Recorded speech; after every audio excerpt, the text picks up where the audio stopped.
So let's go through our top 5 players that we hate dealing with in the NFC East. Danny, you get us started. We'll go 5-1. Kayvon Thibodeau, not good against anyone else. Is that hyperbolic, Danny? No, it's not. As a football player for the New York Giants, he is 3-1-1 against Washington. He has well over 5 sacks against Washington in 6 games, and he doesn't have more than 2 or 3 against anybody else. He has dominated Washington. He has been effective against Washington. They're waiting for the breakout. All they have to do is play Washington. Like his long brother, former teammate and brother, Daniel Jones, who only played well against Washington and one other team that won like 2 games, he makes his whole career against my local 53.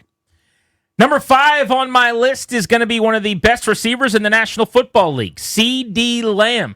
I think dealing with him might be less a fearful exercise this year because the corner room is improved and the secondary should be better.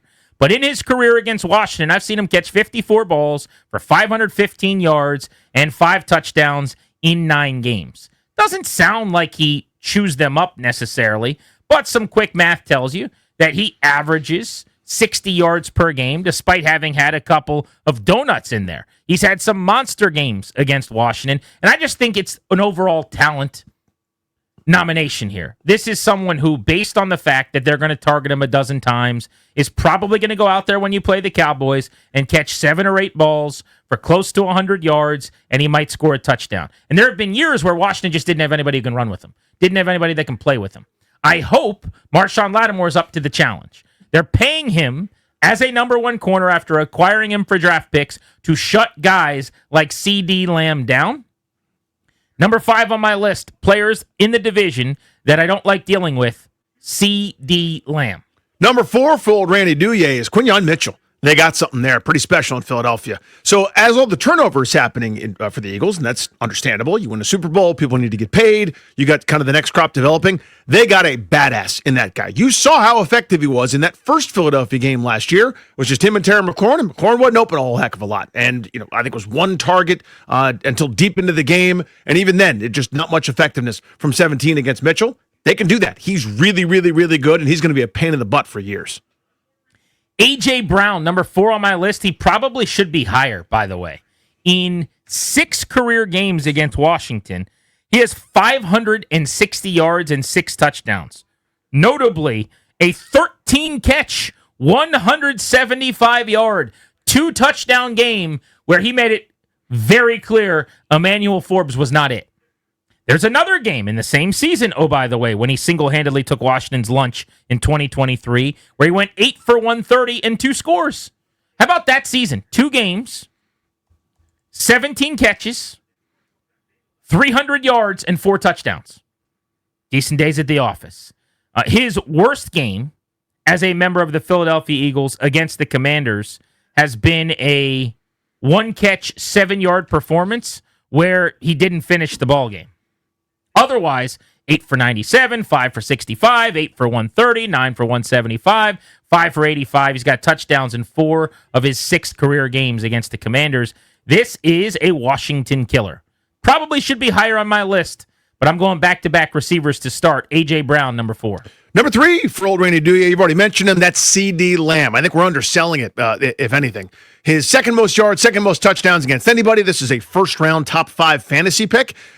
Play him against Washington. He has done very, very well. Giants, by the way, have it worse off than we do, certainly. But he has been wildly effective. 54 catches, 515 yards, 5 touchdowns. His most touchdowns against Washington, more so than anybody else in his career. He is a problem, and anything that happens with their offense for them goes through him. So if anybody else has an inch of forward progress, it's because Washington had to do something special just to slow C.D. Lamb down that play. That'll be a theme in my rankings here. I think number 3 is going to be a little bit of a hipster answer for me as we rank the players in the division that we worry about the most. This guy has statistically not really done anything against Washington in 4 career games now. But Jalen Carter of the Eagles is a gigantic pain in the tuchus. Do you remember the play on 4th down in Philly last year? We were there with Kondori and Murad, club level, enjoying ourselves at the Link. Washington had marched down the field late 3rd quarter. They were giving the Eagles all they could handle on national TV, and they elected, instead of kicking to take a lead, might have even been early 4th quarter, to go for a 4th down. was right after John Bates somehow didn't pick up a first down when he was like past the stick, and then he ran backwards to make sure that he didn't get the first down, and then it was like 4th and inches. Jalen Carter blew up that play so easily and obviously. It was like he had driven 85 miles an hour in a passenger van through Washington's offensive front to ruin this unbelievable best 4th down team in league history's chances at advancing the football. He has 3 or 4 plays like that in every game. So when you look at the numbers through 4 contests, you're going to see 6 tackles, 8 assists, no sacks, and you're going to go, you can't put him that high.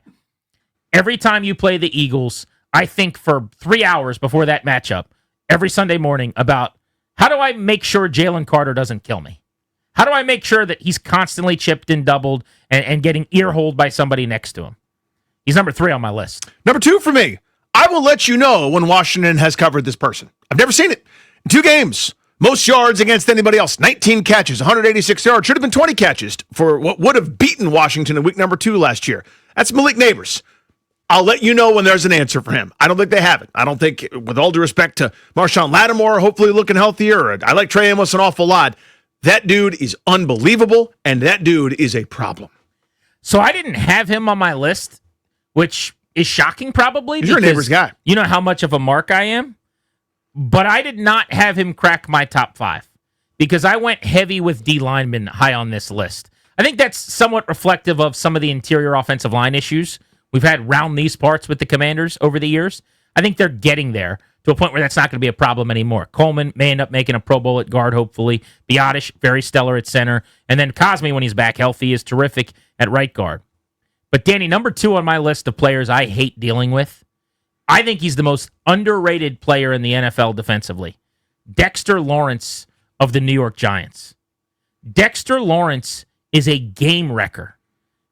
If you go back to their playoff win over the Vikes a couple of years ago when Daniel Jones went ham sandwich against Minnesota, Lawrence quite literally blew that game into smithereens for the Vikings.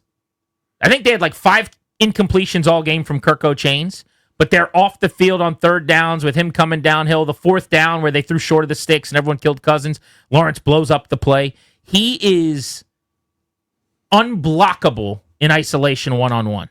If you go into a game and you go, hey, Pro Bowl guard, take care of Dexter Lawrence, you will lose that game. He's that good. The only guy I think better than him in the entire league at his position might be Chris Jones. Maybe. I'm not even convinced of that. But Dexter Lawrence petrifies me. I stay up in the middle of the night worrying about what he's going to do. He's number 2 on my list of players in the East that I don't like dealing with. Number 1, you mentioned it. As you said, probably should be high on your list. Well, he's number 1 on mine. That's A.J. Brown. A.J. Brown has destroyed Washington. Most catches and most yards and most touchdowns against anybody else with the exception of Houston, who he played a whole lot more when he was with Tennessee still. Getting more time in Tennessee than he was in Washington, only 6 games. But his second most touchdowns against anybody else, second most yards, second most catches, and that includes a game that you already mentioned where he only had 1 catch for 7 yards and then didn't finish it or whatever. Everything that happens to me is because they can't deal with that dude. I think he's incredible. Devontae Smith is very good. Dallas Goedert's good. The guy that I'm sure is number 1 on your list is very good too. But this is the person that they have no answer for. Last year it was, let's try Emmanuel Forbes, let's try Noah I, let's try St. Juice, let's try 7 different people. They couldn't stop him when Kenny Pickett was throwing to him. So you have to cover that so the other guys underneath are open. That includes some of the running games. To me, A.J. Brown, they have not had an answer yet. So we have the same number 1 then. No, that was my number 1. Mine too. Of course I'm kidding. Saquon Barkley is the answer. I was thinking about going Darius Slayton here. I thought about Jahan Dotson, but I think I'm going to lean into Saquon Barkley. Good bit by you. Thank you. I appreciate it. He single-handedly destroyed the Commanders 3 times. 4th quarter of game 1, 1st quarter of game 2. Over those 2 quarters of football, he ran for 200 yards. And then the playoff game. First play from scrimmage. Do you remember the entire week? All we were talking about leading up to that game. How do they slow him down? How do they stop him? Hey, this time they got a plan. They played him twice. Commit everything you have to stopping Saquon Barkley. If you do that and make Jalen Hurts beat you, maybe, just maybe, you've got a chance. His first play of the game was a 60-yard major tutty. His first play of the game was that awesome mascot that I love who's grown on me so much that Danny doesn't get steamed up for. Correct. Saquon Barkley. I don't need to say any more than this. He was the best player in the league last year.